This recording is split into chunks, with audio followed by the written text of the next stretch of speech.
Appalachia. Appalachia is a very distinct word, and everybody has their own opinion of what it represents. Moreover, though, whether it's right or wrong, it stirs up images of everything from indescribable mountaintop beauty, deep forest, and cabins in the wood to trailer parks, meth heads, extreme prejudice, and xenophobia. The fact that one word can bring up such a huge response is an ode to its far-reaching influence in society. The Appalachian Mountains are the oldest mountains in the world. They once towered 30,000 feet into the air and currently stretch from Canada through 14 states all the way to Louisiana. The inhabitants of these mountains, through the many years of their existence, have lived through and witnessed what can only be described as horrendous, demeaning, and even downright unbelievable. History, as we are now learning every day, is not exactly what we've been told, and what was once thought to be nothing more than fairy tale is now coming to light as truth. I often hear references to the movie Deliverance, or people making funny banjo sounds when describing the Appalachians. I, being born and raised in these mountains, know that nothing in fact could be more wrong, or, in some cases, more right.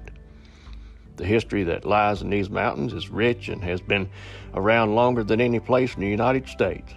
In fact, far longer than the United States itself. We'll look into these mountains and learn about the good, the bad, and the ugly history that lies within them to this very day.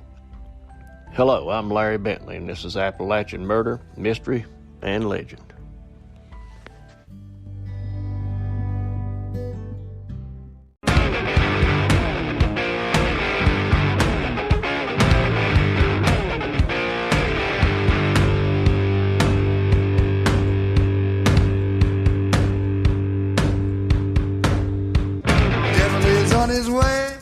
Devil is on his way.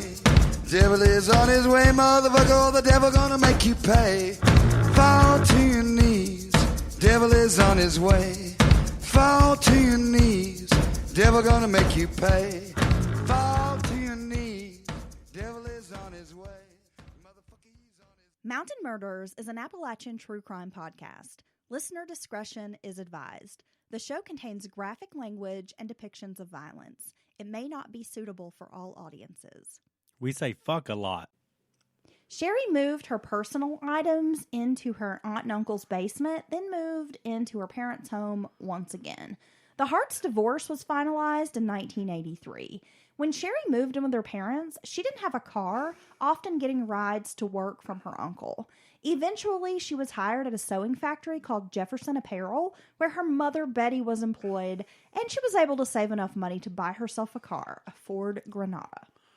So here she is, done been married and divorced and called it off, has a baby, and just trying to get things starting over, I guess, kind of, right? Yeah, and I was thinking about this sewing factory, this apparel company, and I was thinking about how North Carolina, once upon a time, had so many textile mills and sewing factories. Yes. Like, that was a huge industry here. Yes, that was real big in the Shelby area. And it was big in the 80s, and then it seemed like in the early 90s, I guess, with NAFTA, like all of those jobs and businesses shut down and moved out of here. Well, between automation and outsourcing, all that left. All that left. The furniture, the textiles. A lot of jobs went with them. Yeah, I mean, I remember people working in, like, sewing factories when I was young. I used to help this old man fix these old antiquated looms, and it was pretty interesting. Well, everyone who knew Sherry described her as a people person. She was outgoing and affable. She made fast friends with her coworkers, often hanging out with her new friends outside of the workday. Richard soon remarried a woman named Helen Denny, and Sherry was reportedly distraught despite the discord between the couple. She often cried about the divorce and told friends that she just wasn't interested in another man. Oh, so he's kind of moving on, but she's not. Is that right? Yeah, like she just took it really hard, even though the marriage was bad and he was abusive and doesn't sound like he was quite the nice guy at all. She still was very heartbroken over the end of the marriage. Well, yeah, it'd be tough. I mean, you got a baby, you're young, you think you're going to be together, try to do all these things together, and it just doesn't work out. After the divorce, Richard had been inconsistent in providing support for their daughter, April. In December of 1983, Sherry had to take Richard to court for non-support, where he was ordered to pay quite a bit in arrears.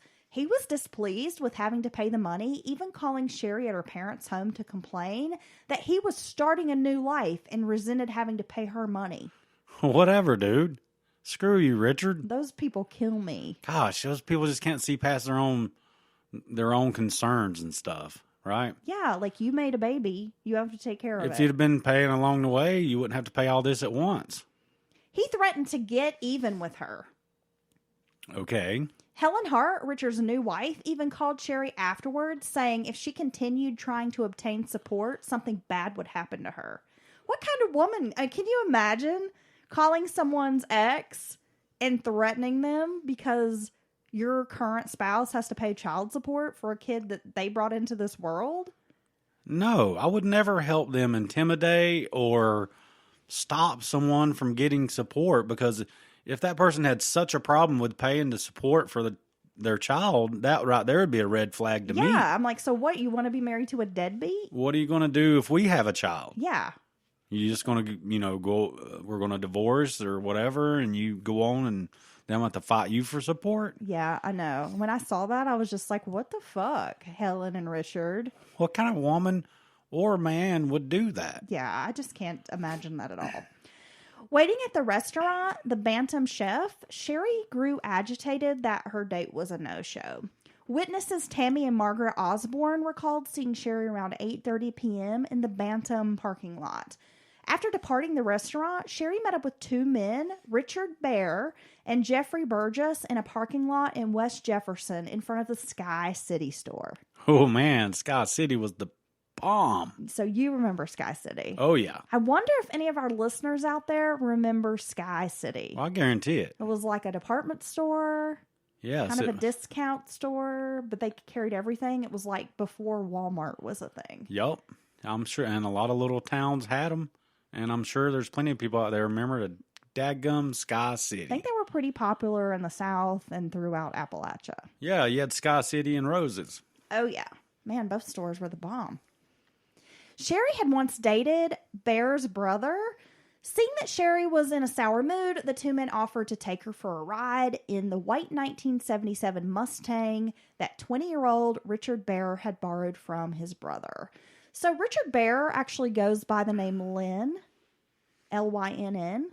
So I'm just going to be calling him Lynn or Bear throughout the rest of the story. Okay. Now, at some point, the three pulled over off the edge of North Carolina Highway 16, about a quarter mile from an area known as the Jumping Off Place. I wonder what goes on there. It's actually like a scenic overlook. Okay. Okay. So Sherry needed a rest stop, so she made her way into the woods to pop a squat. They've been drinking. Lynn followed behind Sherry, attempting to have sex with her. So when Sherry refused his advances, she took off running back to the car, asking for Burgess's help. She thought he would protect her from Lynn. Yeah. So Lynn then charged out of the woods behind her, striking her in the head with a handgun. Now what the hell are we doing here? And Sherry is bleeding profusely.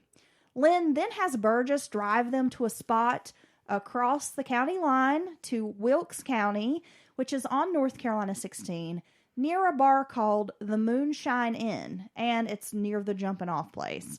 So according to court papers, Lynn exited the car with Sherry. He told Burgess to drive down the road, and then come back. You get out of here and then come back in a few minutes. So Burgess takes off driving down the road, and that is when Lynn Bear pushed Sherry Hart off the cliffs at the Jumping Off Place. What the hell? Lynn Bear then left with Burgess when he returned a few minutes later. And he's just not saying anything. Just not saying anything. And he's like, okay, well, you hit her in the head with the gun. She was bleeding, pleading for help. But now she's gone, and I just left you guys here at the cliffs. So it's best if I just don't say anything. Well, later Burgess will tell investigators during his interrogation that Lynn said he would kill him and his entire family if he ever told police what had happened. Yeah, and I'm not saying that Lynn didn't do that. But as soon as I'm away from this guy, I'm telling everything I know. I don't know that I would come back and pick him up. When Sherry never came home, her father filed a missing persons report.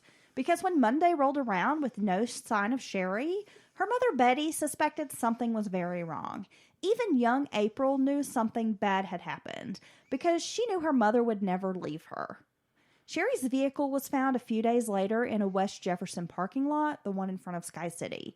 Now, when her car was found, the Lyles had a gut feeling that something was awry. April began to worry that perhaps her mother didn't love her anymore and had abandoned her. Oh my gosh. I mean, how sad. It's very sad. Because at the time, she's, I believe, 6 years old. Yeah. So she's old enough to know that something is out of place. Something's something not right. Is out of the ordinary. Yeah. But then for that poor little girl to even have that thought when her mom's, something's happened to her mom, it's just so sad. I mean, it just makes me... It's heartbreaking. Yeah. It would be about 10 months and 25 days before Sherry's family had answers to her whereabouts. So over the next few months, rumors swirled around Ashe County about Sherry's location. Some speculated that she had left Florida for Florida with a lover. God, there's always that speculation out there. Well, yeah, and this is not doing her family any favors. I mean, think about it. She's a little girl at home who's probably hearing whispers and hearing from friends. Well, my mama said your mama ran off with some guy, went to Florida and left you. I mean, this poor little girl's I know. Devastated. I can't even imagine her feelings. Because when you're a kid, and especially if you grew up in an abusive home and, you're very close with your mother, she takes care of you, raises you. I mean, I just think about myself at that age because I did grow up in a situation like that. And my mom was my world. Like, if something had happened to her, I would have been devastated. Right, because that's the person you always counted on to protect you and such. Right, because she was the only one who gave a shit about me and, took care of me. And I don't know. Just such a sad situation. On December 4th of 1984, Blevins Sub Shop and Convenience Store was owned by a man named David Brocart, and he reported a burglary. The Century safe was stolen from the store containing $3,120, along with a checkbook, a .25 automatic Raven, tobacco products, and candy. 2 suspects were apprehended, 25-year-old Lester Dale Taylor and 26-year-old Franklin Lee Derp. What if your last name was Derp? I think I would change it. Derp. Derp. Hey, Derp. Hey, Derp. Yeah, I know. Somebody out there is listening like, fuck you, that's my family name. We Derps are proud people. Harry Derp is like, you can kiss my ass, you son of a bitch. Yeah. I don't care what you do to me, but you leave my family out of this. You leave my kids out of it too, Dylan. Now, during the course of the burglary investigation, the suspects informed detectives where they could find that Century safe. Our last name's Packer, honey. That's not exactly the most premier last name ever. I don't go by your name. I just tell important people my maiden name. You're using me as like some kind of a damn sick cover. I am, yeah. Oh, my God. I mean, I'm married to you and all, but I don't want people to know I have your last name. Okay. I have a professional name I have to hang on to. I see. I'm published under my maiden name, okay? I see what's happening here. Just kidding. I'll apologize to the Derp family. The Derps? Yep. Yeah, we're sorry, Derps. Sorry about that. We know you're good, fun-loving people. That's a damn respectable name. Is it? It is. As they drive in their station wagon going, Derps rule! Derps rule! Yeah. Oh, what's wrong? Okay, so the suspects informed detectives where they can find this Century safe. It's 1,200 feet below the cliff, known as Jumping Off Place. When officers located the safe below, one of the men noticed something very unusual, Dylan. He was standing on a muddy mound with 2 skeletal hands peeking up out of the dirt. Oh, my gosh. Damn. How creepy would that be? Pretty creepy. Yeah, I don't think that's something that most people want to have happen to them. No, It's like the stuff of nightmares. You'd never forget that.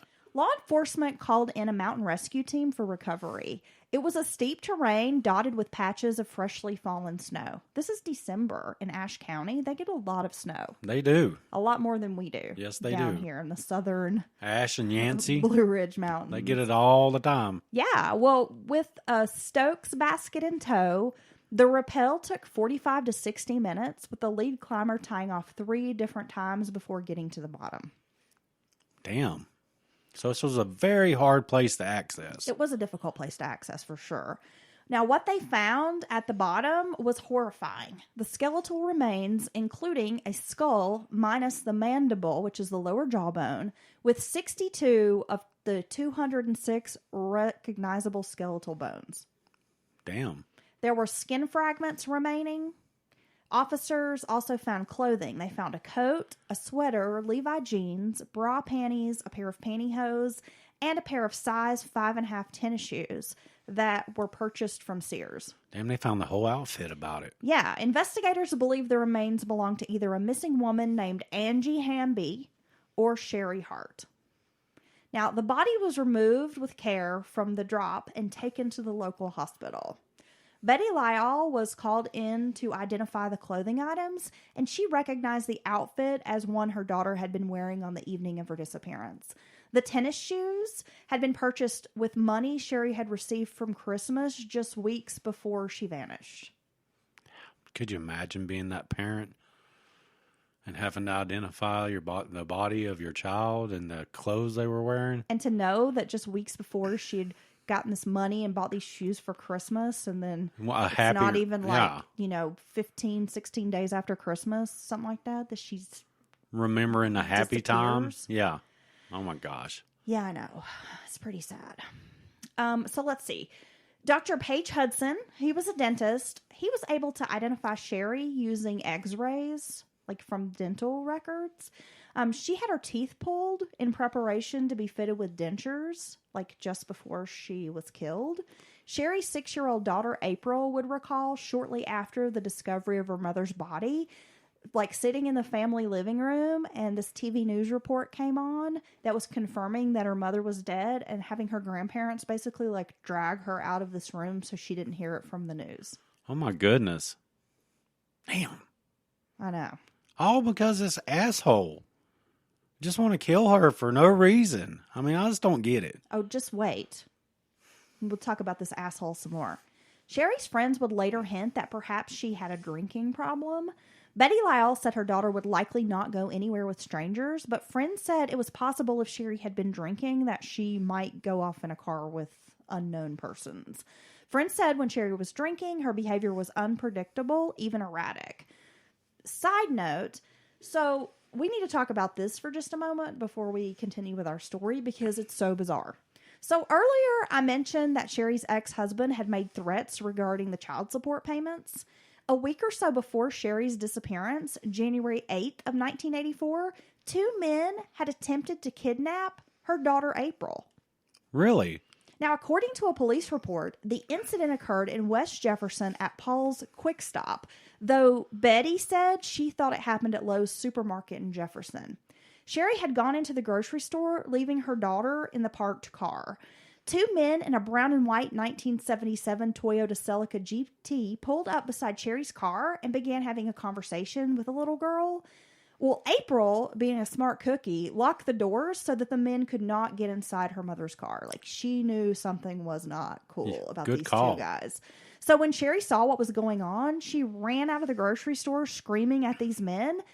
They, in turn, jump back into their car and drive away. 6-year-old April explained that the men had wanted her to go with them. Like, hey, come get out of the car, go for a ride with us. Okay. No. Yeah. Well, the car was registered to a man named Jackie Farrington, and during questioning, it became clear that Farrington was like best friends with Richard Hart. There was no other Toyota fitting that description within the area. Like, they checked like multiple counties in that area. He had the only like 77 brown and white Celica. Dude, I can picture exactly what that Celica looks like. I used to think a Celica was a hot car. They were. Like back in the 90s? Yeah. I totally wanted one. Yeah, they look fast. I remember someone at my high school had one that was kind of like a purple color. I was very jealous. I just wanted a purple Celica. Oh, No. poor old thing. I know. I'll give you a purple Celica. No, you won't. Well, yeah, I can't find one now. No. Well, Farrington provided an alibi for his whereabouts during the time of the kidnapping, so no charges were ever filed. Okay. What kind of horse shit is that? Right? I mean, it just makes me wonder if this man was going to kidnap April, what was Richard's plan? Yeah, I know. Like, he was going to take her and keep her? Was he going to kill her so he didn't have to pay child support? I mean, what the fuck? It was nothing good. I can tell you that. So when Sherry's body was discovered, many, including her mother Betty, immediately thought Richard Hart had made good on his promises to get even with Sherry. He was questioned by police for hours, but with no evidence and nothing to connect him, he was let go. Friday, December 14th of 1984, Sherry Hart's family had a burial at the Hardin Family Cemetery near her community, the Beaver community where she had grown up. So she's buried atop a hill overlooking the Beaver area.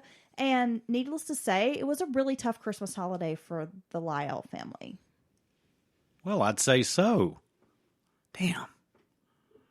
Oh, we've talked about it before. When that happens around the holidays, you just never be the same, you know? Yeah, I mean, it would never be the same. No. Because you would always know the anniversary of your mother's death or the day you buried your mother, and you would always have that association. And she was taken so closely after Christmas, it just seems like December and January would just be terrible months. They would be.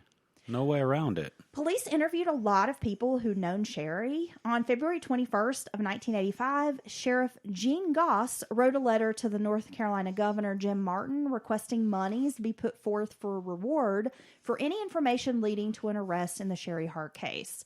So 15 days later, Governor Martin responded with a $5,000 offering. Wow. Now, during the investigation, law enforcement was performing road checks. They were trying everything they could think of.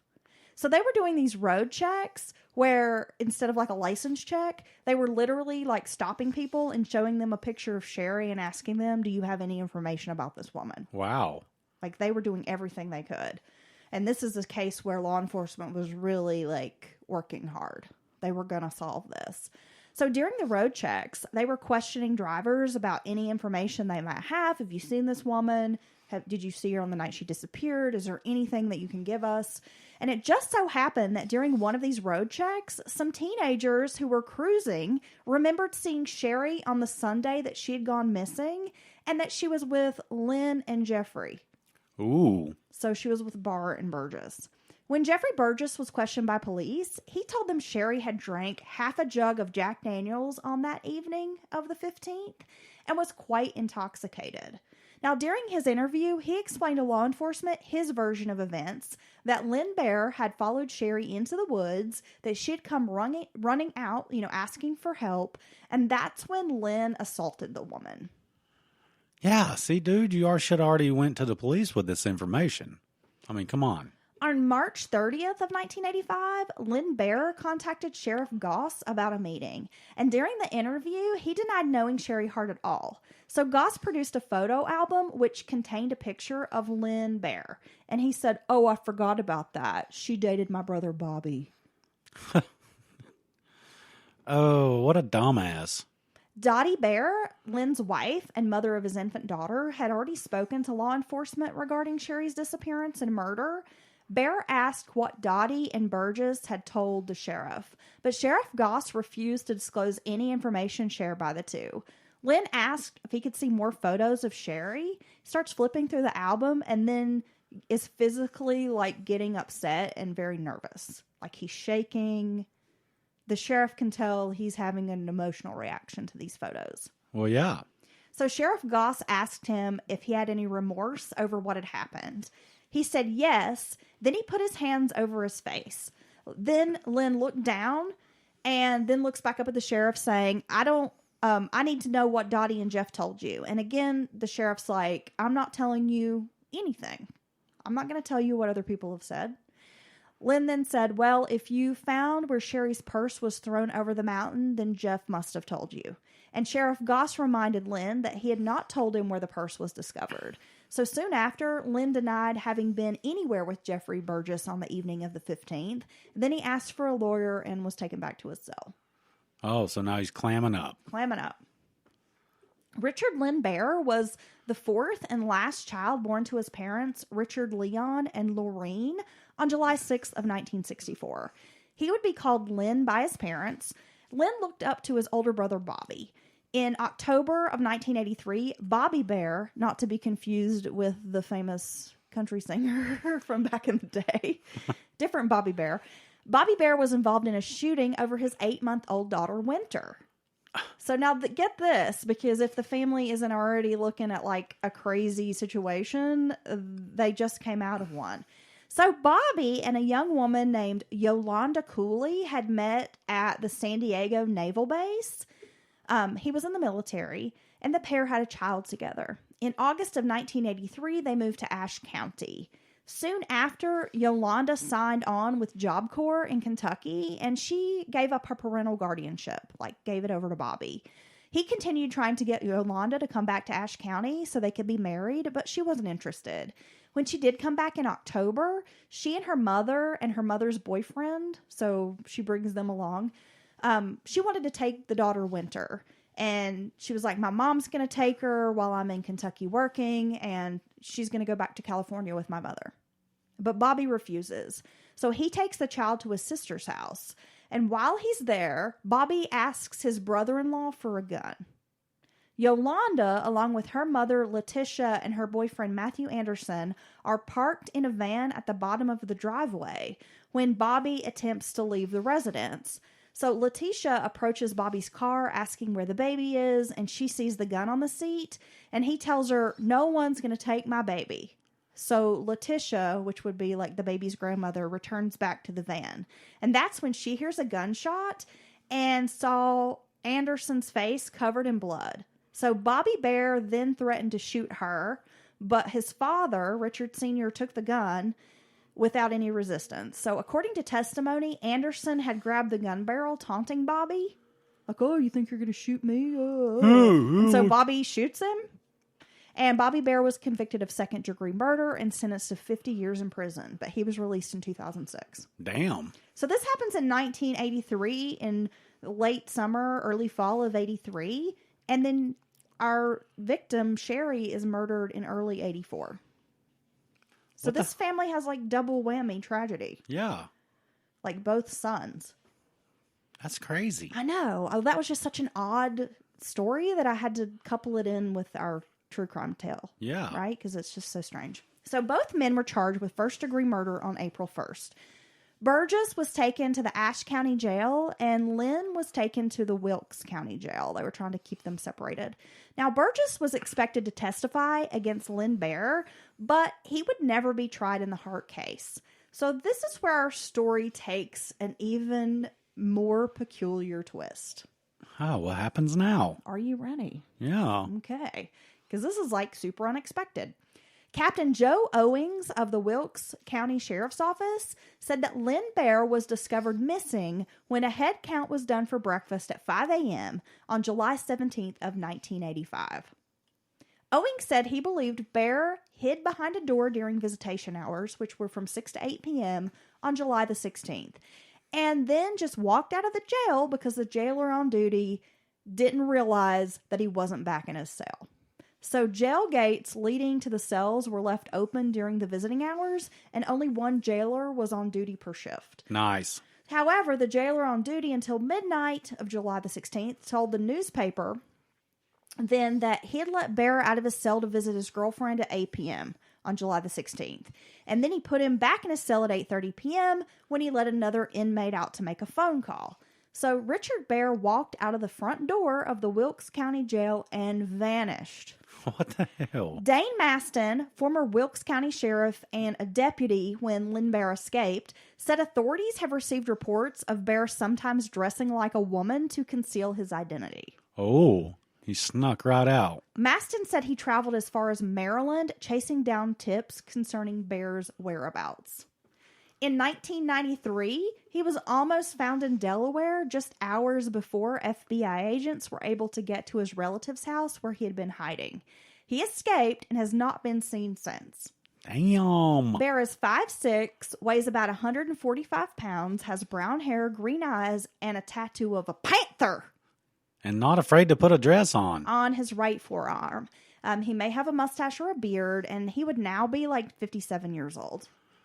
Damn, so they just never saw hide nor hair of him again. Nope. So again, he's about 57, and he could possibly disguise himself as a woman if he needed to get out of a sticky situation.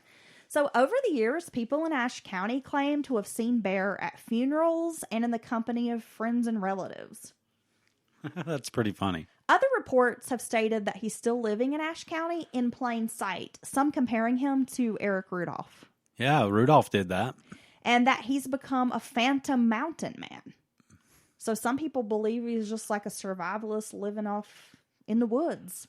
I guess you never know. He might be doing a combination of things. However, to this day, he has still not been located. So we're talking, what, 35 years? Yeah, I would like to think he got out of the area at some point. That he's been missing? Yeah. Sherry's daughter, April, is now married with 3 children of her own, and she continues her search for Richard Lynn Bear. He remains on the North Carolina State Bureau of Investigation's Most Wanted website. He was even featured on an Unsolved Mysteries episode. Ooh. Yeah. So Jeffrey Burgess had a lengthy criminal history, though he was never charged with Sherry's murder. He died in 2012 at the age of 47. Sherry's murder remains unsolved. There has been some discussion about whether or not Bear would even be tried today, as Burgess's confession might be considered hearsay. Well, yeah, I guess they didn't really have a lot of evidence if you think about it.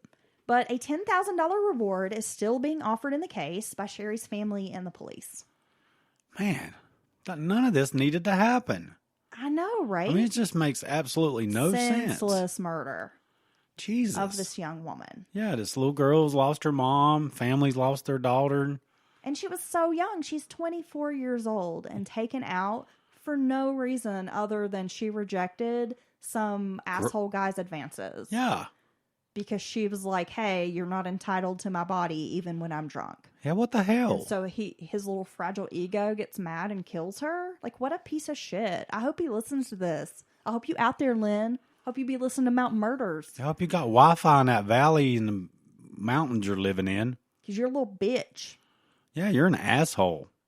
Creepy dude. Fuck around and get head-butted, dude. Yeah. That's what's up. Yes. Do it.